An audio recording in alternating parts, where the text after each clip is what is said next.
8 awesome tricks from school that still work. Some common tricks are so useful and simple they can come in handy to more than one generation. However, over time, they're somehow forgotten and they turn into what's called grandma's tips. We decided to recall the past and collected 8 great tricks from childhood which everyone forgot. 8.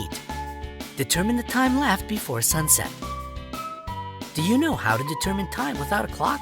Keep your fingers together and reach your hand out so that the sun lies on your index finger. Now count the number of fingers on the horizon line. Each of the fingers represents approximately 15 minutes until sunset. 7. Know if the moon is waxing or waning. To determine the moon phase easily, use the shape of the letters D, O, and C. The full moon is O, the first quarter is D, and the third is C. In other words, the letter C will mean waning and the letter D waxing. 6. Know the degrees of an angle. Spread your fingers as much as possible and put your palm on a surface, the angle of which you want to measure. The little finger should lie on the bottom side. It means 0 degrees. The angle between the thumb and the little finger will be 90 degrees.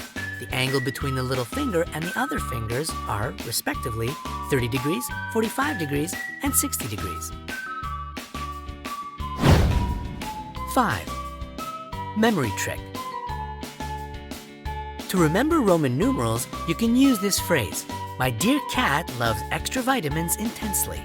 The first letters of the words represent the Roman numerals in descending order: M, 1000, D, 500, C, 100, L, 50, X, 10, V, 5, and I, 1.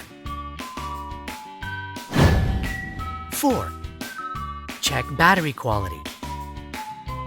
It's easy to tell a good battery from a bad one. Raise 2 batteries 0.5 inches above a table and let them fall. The battery that bounces and falls is empty. 3. Multiplication on fingers. Usually, we quickly remember the multiplication of small numbers, but sometimes we have difficulties with the numbers 6, 7, 8, and 9. Here are 2 simple tricks. Number 1, turn your palms to your face. Number each finger starting with the little finger from 6 to 10. Now, for example, to multiply 7 by 8, connect finger number 7 on the left hand with finger number 8 on the right. The number of fingers at the bottom, counting along with the connected ones, means tens. We get 5 of them. As for the fingers located at the top, you need to multiply them among themselves. They mean units. In our case, multiply 3 by 2.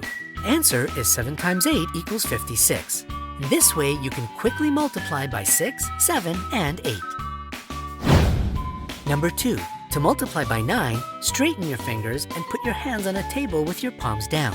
To multiply any number by 9, just bend the corresponding fingers. Fingers before means tens, after, units. For example, to multiply 7 by 9, bend the 7th finger. 6 fingers remain before and 3 after. We get the answer. 7 times 9 equals 63. Easy, right? 2. Length.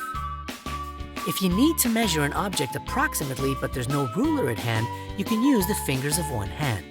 By the average human proportions, the distance between the tip of the thumb and forefinger is about 7 inches, or 18 centimeters. And the distance between the thumb and little finger is about 7.87 inches, or 20 centimeters. Of course, this method isn't absolutely accurate because each of us has a different hand size. Yet it can be useful if you need to measure a large object with a small ruler. Just measure the distance between your fingers in advance. 1. Know the number of days in a month. Make a fist and start counting the months by knuckles. Each knuckle bump and gap is a separate month. If you count on one hand, then, after reaching the end, start again with the knuckles of the index finger. Let's see. January, February, March, April, May, June, July. Now the right hand. August, September, October, November, and December. If the month is on the knuckle bump, there are 31 days. If it's on the gap, 30 or less. So what do you think about these simple tips? you know any other brilliant tricks? Share your thoughts in the comments below.